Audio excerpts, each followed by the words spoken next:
6-3 Atlanta as we welcome you to Phillies Postgame Live, presented by our friends at Cure Auto Insurance with Ricky Bottalico. I'm Michael Barkan, John Kruk.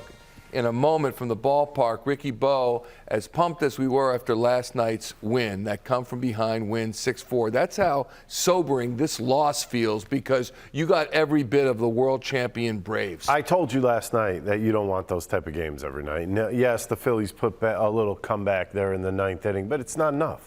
You have to get ahead, stay ahead, and finish. That's the way you want to play games. You don't want to play games from behind. You don't want to have to play catch-up all the time. And when I look at this game, I mean, you got beat by a guy, a starting pitcher, that came out through 90 pitches. 70 of them were four-seam fastballs. Yeah. I'm laughing because that's hard to do.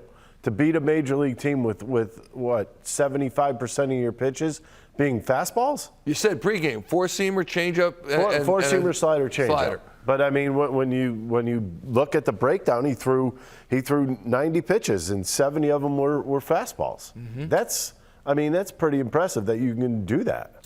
The Phillies bats certainly struggled to the tune of 5 hits and 3 runs scored. Let's talk to John Kruk right now. Call the game with Tom McCarthy. John, there's the matter of the Phillies starting pitcher tonight, and that's Aaron Nola. And we wondered pregame whether or not 9 days rest might be too much. Do you think that had much to do with the way he pitched, or was the Braves lineup just too much, period?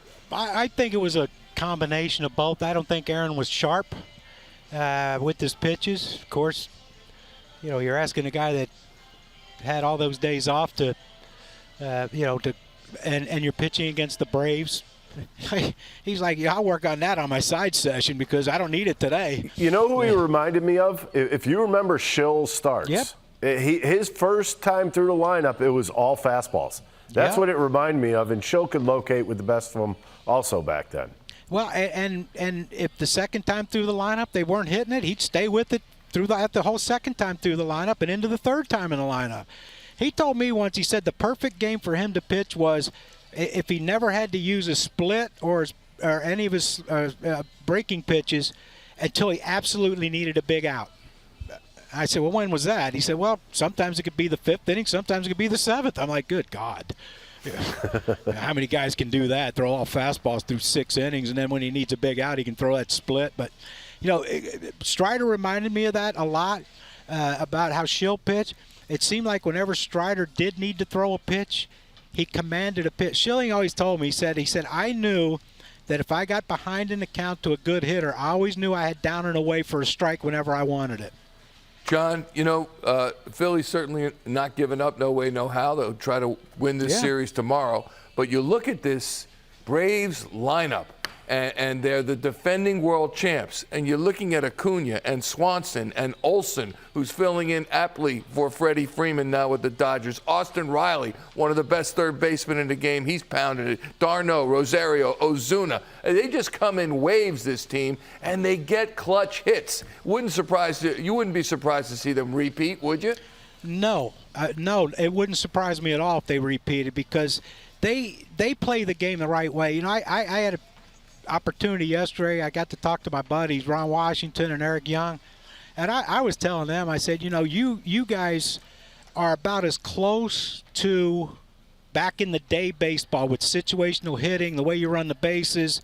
You know, if you think you can go, you know, stretch it into a double, you give it a shot, but you also run the bases correctly when you need to run them. When you're behind in a game, you know, don't make unnecessary outs. And you know, look, you win a world championship, and confidence level just goes through the roof with your team. And you watch them today. They lost a dramatic game yesterday with Bryson Stott, right? A dramatic game. And they came out today like they've won 20 in a row. You know, just here, free and easy. Aaron, you know, make a mistake, Aaron, we're going to pound you. Riley, Swanson, and those guys. And Olsen, you know, it's like, you know what? Yeah, we lost one yesterday, but yeah, we'll win today, and then we'll try to win the series on Wednesday. It's just amazing how calm and how well they play under pressure without pressure on them.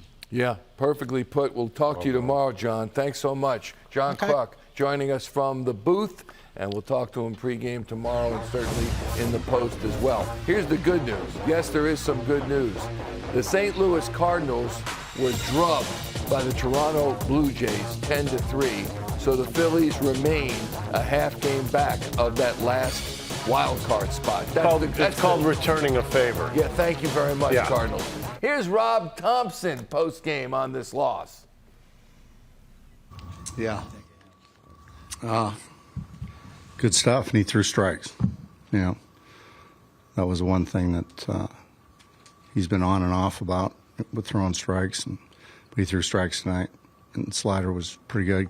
Kept us off balance with the slider anyway. Yeah, he was good. He's got a good arm. Nola looked a little off to you. Just you think it was from the extra rest, or how do you just one of those nights? Yeah, probably. But I think the extra rest in the long run will help him. So, yeah, he got behind some hitters, and especially the 2, 3, 4 guys, and left some balls out over the plate. What do you think? Bohm continues to swing such a hot bat. I know it's never a magical cure, but what about moving him up? He's been hitting mostly 6 or 7. Yeah, we've been talking about a lot of things, with the lineup, because we scored some runs last night. We scored 3 tonight, but that's not enough. So we're talking about a lot of things with the lineup and trying to inject some runs in there. Could that come soon? What's that? Could that come tomorrow? We'll see. I usually talk it over with Cal and Kevin Long and come up with a plan. What do you like about what Bohm's doing lately? I mean, he's been probably one of the hotter hitters. Yeah, he's just barreling the ball up, and he's using the field, and he's swinging at strikes, not chasing. He's just been really, really consistent for a while now. What's the hitting streak at? 11? So like an hour before, about 70 minutes before the game, Gibson went out of the field and Paul Buchheit was there, and he was sort of long. Is he all right? Yeah. That seemed unusual. Well, yeah, he had a personal thing to deal with at home, so he wasn't here yesterday. So he just went out and played catch. He's good. He's good to go. He's starting tomorrow.